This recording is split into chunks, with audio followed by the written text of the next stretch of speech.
Hello students, welcome to my channel chemistry with concepts. इससे पहले वाले वीडियो में मैंने आपको रिएक्शंस बताई थी अल्किल हैलाइड की और एरिल हैलाइड की। आज मैं आपके लिए जो टॉपिक लेके आई हूँ रिएक्शंस हैं अल्कोहल और फिनॉल की पेयर में। इन सब रिएक्शंस को अगर हम एक साथ पढ़ेंगे तो हमें याद करने में आसानी होगी और हमेशा हमें याद रहेंगी।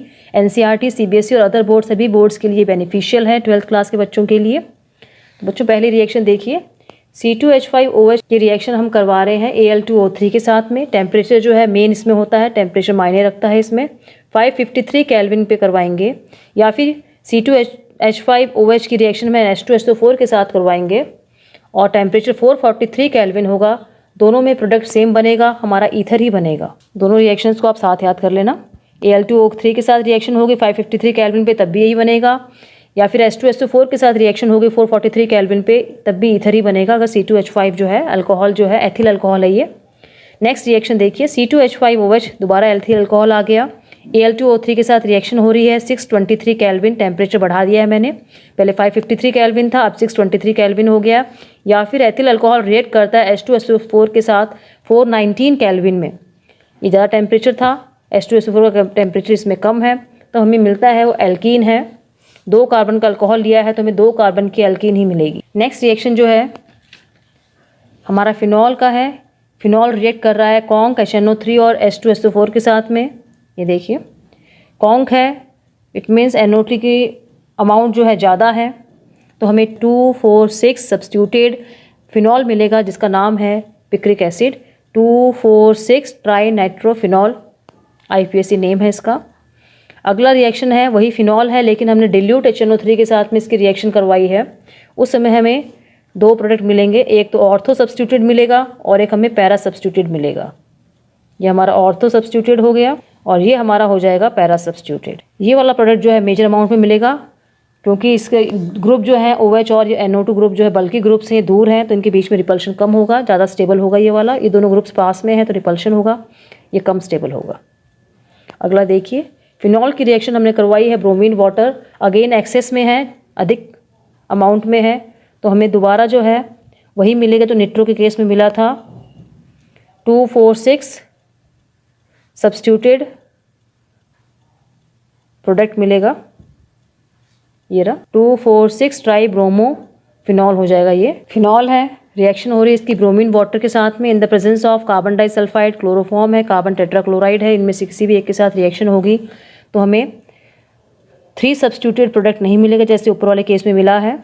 इसमें हमें या तो ऑर्थो प्रोडक्ट मिलेगा या फिर पैरा प्रोडक्ट मिलेगा। ऑर्थो ब्रोमोफिनॉल मिलेगा या फिर हमें मिलेगा पैरा ब्रोमोफिनॉल। अगेन जो है दूर वाला जो है ज़्यादा स्टेबल होगा because of less repulsion between the bulky groups attach to the benzene ring. Benzene से जो बल्की ग्रुप्स अटैच हैं उनके बीच में रिपल्शन कम होगा अगर वो दूर दूर होंगे। बेंजीन पे अटैच बल्की ग्रुप अगर पास पास में रिपल्शन ज़्यादा होगा वो कम स्टेबल होगा। अगला रिएक्शन है हमारा C2H5OH ने PCl3 के साथ में रिएक्शन किया है। इथेनॉल है ये, फॉस्फोरस ट्राइक्लोराइड है ये। इसका रिएक्शन कैसे होगा वो देखिए। 3 जो है इसमें काम आते हैं, 3 मॉलिक्यूल्स काम में आते हैं C2H5OH के। मैं आपको लिख के दिखा रही हूँ जो पैटर्न, जिस पैटर्न से ये रिएक्शन होगा।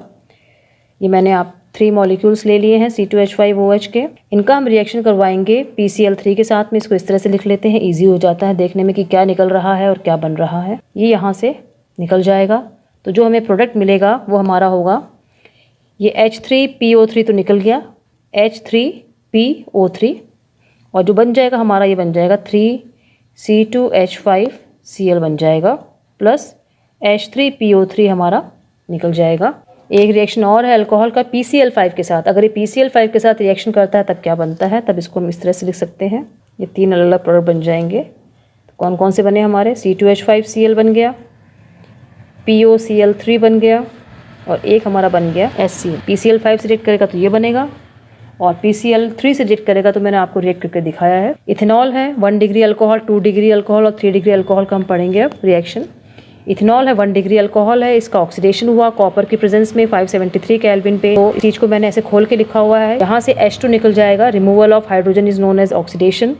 हाइड्रोजन का निकलना जो है वो ऑक्सीडेशन कहलाता है। तो इस तरह से यहाँ से हाइड्रोजन निकलेगा तो बनेगा क्या वो देखिए। ये CH3 बन गया हमारा, C है, ये H है, ये O बच गया, एल्डिहाइड हमारा बन जाएगा। H यहाँ से निकल गया H2 के फॉर्म में, प्लस H2 हम चाहे तो यहाँ लिख सकते हैं, H2 के फॉर्म में निकल गया। ये CH3 CO के साथ डबल बॉन्ड, 1 डिग्री अल्कोहल से एल्डिहाइड बन गया। अब देखिए 2 डिग्री अल्कोहल है तो क्या बनेगा, दोबारा यहाँ से ऑक्सीडेशन है तो H2 निकाल दिया, जो प्रोडक्ट बनेगा हमारा वो इस तरह से बनेगा, ये वाला प्रोडक्ट हमारा बन जाएगा।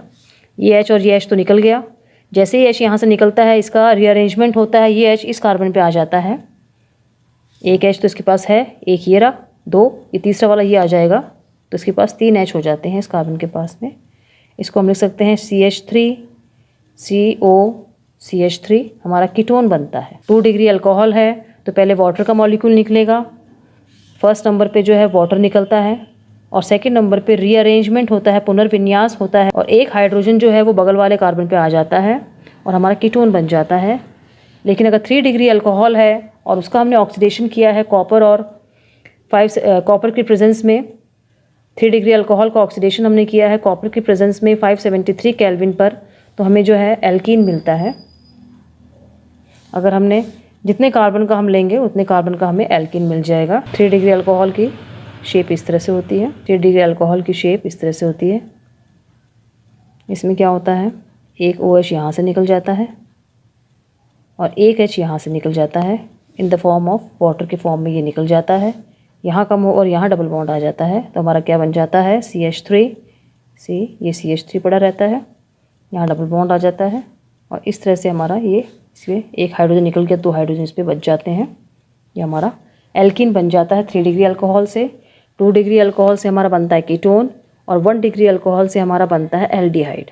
उम्मीद करती हूँ बच्चों आपको ये मेरा पढ़ाने का तरीका समझ में आया होगा। मैंने पेयर रिएक्शंस आपको इसलिए करवाई हैं ताकि आपको आसानी से सारी रिएक्शंस जो आप एक जगह पढ़ेंगे तो आपको एक जगह याद हो जाएंगी और आपके एग्जाम्स के लिए हेल्पफुल रहेंगी। ऐसे और वीडियोज़ मैं आपके लिए आगे लेकर आती रहूँगी। अगर आपको अच्छा लगे तो लाइक कीजिए, अपने फ्रेंड्स को शेयर कीजिए, सब्सक्राइब करेंगे तो आपको आगे आने वाले मेरे वीडियोज़ के नोटिफिकेशंस टाइमली मिल सकेंगे। थैंक यू बच्चों।